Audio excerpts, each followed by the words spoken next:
नए शैक्षणिक सत्र की शुरुआत हो चुकी है, लिहाजा बच्चे हैं बड़े उत्साह के साथ स्कूल पहुंच रहे हैं। शिक्षा विभाग तमाम दावे करते हैं कि शिक्षा व्यवस्था को लेकर वनांचल नगरी इलाके में सब कुछ सही चल रहा है, लेकिन आप ग्राउंड पर जाएंगे तो बिल्कुल भी सब कुछ अच्छा नहीं चल रहा है। उसका सीधा उदाहरण मैं दिखाना चाहूंगा। ये देख सकते हैं, अभी हम लोग स्कूल पारा 7 बहाना गाँव में मौजूद है। भदसेनौ ग्राम पंचायत का ये आश्रित ग्राम है और ये किसी के निजी घर में 5 क्लास के बच्चे किसी के जो प्राइवेट घर है, निजी घर में एक साथ बैठ के पढ़ने को मजबूर है। हालांकि ग्रामीणों से जब हमने बातचीत की तो उन्होंने बताया कि इधर आप देख सकते हैं सामुदायिक भवन है, लेकिन गांव में सिर्फ एक ही भवन है, तो ग्रामीणों को कई सारे अपना कामकाज होता है जिसको अगर निपटाना होता है तो वो लोग वहीं बैठते हैं। ऐसे में बच्चे बाकी दिन वहां बैठते हैं और ऐसी कुछ परिस्थिति बन जाती है जैसे किसी के घर में, कई सारे ग्रामीणों के घर में कार्यक्रम आयोजित होता है तो बच्चे को यहाँ इसी हालत में बैठकर पढ़ना पड़ता है, जिनको देश का भविष्य कहा जाता है। हालांकि जब इस सब मामले में शिक्षा विभाग से बात करो तो बोलते हैं कि नहीं, सब कुछ ठीक चल रहा है। यहाँ की स्कूल की हालत बेहद गंभीर है। ग्रामीणों ने बताया, तमाम लोगों से हमने बातचीत की तो बताया कि यहाँ का स्कूल 3 साल से डिसमेंटल स्थिति में है, जर्जर पड़ा है, जिसके लिए ये लोग ना जाने कितने बार अलग अलग तरीकों से मांग कर चुके हैं, पर आज भी उनकी जो स्कूल की स्थिति है वो नहीं सुधर सके। लिहाजा ग्रामीण अब मजबूर है। वो कह रहे हैं कि अगर इनकी मांगे जल्दी ही पूरी नहीं हुई तो वो लोग अब प्रदर्शन करने के लिए या आंदोलन करने के लिए बाध्य होंगे। इस पर बातचीत करने के लिए यहाँ के जो सरपंच है वो हमारे साथ मौजूद है। सरपंच साहब, आपके गाँव में पहुंचे हैं, स्कूल भवन तो है नहीं और बच्चे किसी के घर में पढ़ रहे हैं, कितना प्रभावित हो रहा है बच्चों का पढ़ाई?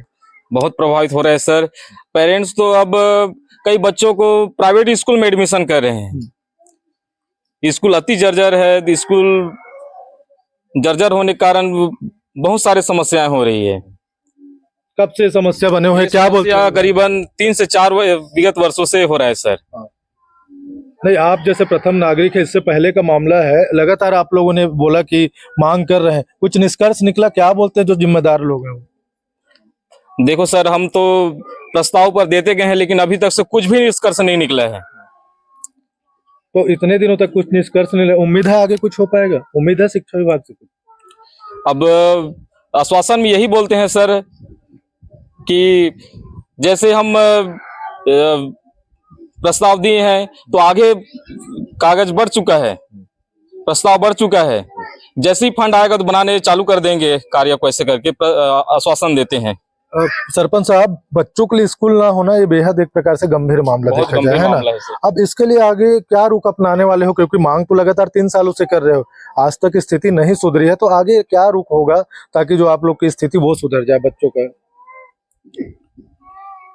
अब प्रदर्शन करने के अलावा और कुछ भी नहीं है सर। हम तो मतलब पूरी तरीके से थक हार चुके हो? थक हार चुके हैं। बिल्कुल। तो ये सरपंच से उनसे बातचीत किया तो बताया कि आखिरकार कैसे उनको परेशानी होती है, और जब गांव वालों से बात किया तो वो लोग भी बोले कि लगातार मांग कर रहे हैं। हमारे साथ क्षेत्र के जनपद सदस्य भी है और ऐसे मामलों को लेकर लगातार उनके द्वारा कोशिश किया जाता है ताकि जो व्यवस्था है वो सुधर सके। प्रमोद भाई, आप भी आए हैं और लगातार शिक्षक के मामले को लेकर आप हमको कई सारे ऐसे मामला जानकारी देते रहते हैं, क्योंकि आप मामले को जानते हैं और घूमते रहते हैं अपने क्षेत्रों में। आज क्या स्थिति है यहाँ की? ये बहुत ही दयनीय और दुखदायक स्थिति है। जो प्रदेश की सरकार है बिल्कुल शिक्षा व्यवस्था पर ध्यान नहीं दे रही है। जहाँ शिक्षक की कहीं कमी है, कहीं किताबों की कमी है, कहीं भवनों की कमी है, तो इस पर सरकार को काम करने की आवश्यकता है। ये मूलभूत सुविधा है शिक्षा हमारी। अगर शिक्षा हमारा मजबूत नहीं होगा तो बेहतर भविष्य कैसे कल्पना कर सकते हैं हम? और देश को यहाँ पे विकसित भारत की बात करते हैं, जहाँ के जो बच्चे हैं, जिनका भविष्य, जिनका जो नींव है, अगर वो शिक्षा सही नहीं रहेगा तो विकसित भारत कैसे बनेगा? बिल्कुल। आप लगातार, मैं देखता हूँ, अलग अलग तरीके से मतलब मांग उठाते रहते हो, या फोन के माध्यम से अधिकारियों से बातचीत का हो या फिर सामान्य सभा में भी आप मुद्दे को उठाते हैं। तो क्या लग रहा है, आप लोग जैसे लोगों की जो जनप्रतिनिधि, उनकी बातों को शिक्षा विभाग क्यों गंभीरता से नहीं ले रही? देखिए, अब लोकतंत्र की खूबसूरती पहले संवाद है। अब हम संवाद कर रहे हैं इस मामले को लेकर के विभाग से, सरकार से। अगर ये नहीं करेंगे इन कामों को तो हमको तो आंदोलन का रास्ता अपनाना पड़ेगा। हम चाहते हैं कि हमारी बातों को गंभीरता से विभाग समझे, सरकार समझे और इन कामों को जल्द से जल्द स्वीकृति मिले। ये कब से ऐसी स्थिति बनी है? ये पिछले 3-4 सालों से ये स्थिति बनी हुई है। बिल्कुल। तो ये जो क्षेत्र के जनपद सदस्य थे, उन्होंने बताया कि लगातार उनके द्वारा भी प्रयास किया जा रहा है, लेकिन निष्कर्ष वही है जो आप देख रहे हैं। और मैं बता दूं, वनांचल का ये पहला स्कूल नहीं है। जैसे आप नक्सल प्रभावित क्षेत्र जो हुआ करता था, जैसे रिसगांव खल्लारी क्षेत्र की बात करें, चमेंदा का एक स्कूल है, खरता का स्कूल है, वहां तो स्कूल भवन ही नहीं है, बच्चे झोपड़ी में बैठ के पढ़ने का मजबूर है या नेट लगा दिया गया। उसके अलावा कई ऐसे मामले हैं जिसको लेकर आए दिन जो ग्रामीण है वो आंदोलन करते हैं, चक्का जाम करते हैं, लेकिन स्थिति आज तक नहीं सुधर सकी। अब देखते हैं आखिर पूरे मामले में शिक्षा विभाग किस तरीके से संज्ञान लेती है। हालांकि इस पूरे मामले में हम विभाग के जो संबंधित अधिकारी उनसे भी बातचीत करने की कोशिश करेंगे। मैं जितेंद्र साहू, न्यूज पोस्ट के लिए स्कूल पारा सातभाना।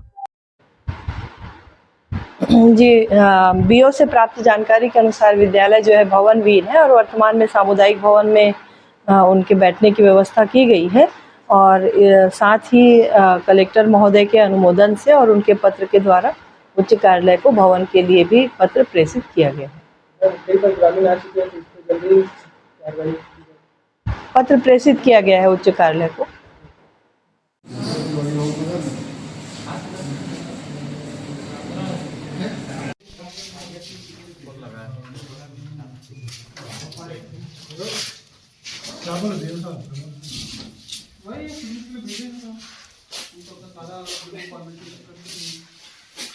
लेकिन समझ नहीं आता